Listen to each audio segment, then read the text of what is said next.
Tobat sing jenengan boten rumangsa niku jenengan langgeng ajeg nglakoni salat 5 waktu. Mergi jenengan salat 5 waktu niku hakikatipun tobat.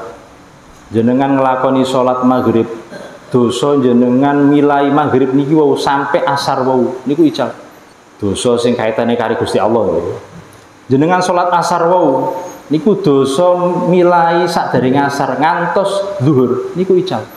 Jadi nek jenengan sholat terus, istiqomah sholat terus koyok mboten nggak ada dosa. Makanya jenengan dikengen sholat kalian Allah niku sejatine mboten kebutuhane Allah sholat niku. Sholat niku kebutuhane jenengan. Kados jenengan dikengken tiang sepah jenengan riyen diken sirang. Nak yamene wayadus. Nak ni awan wayadus, nek teko sekolah wayadus.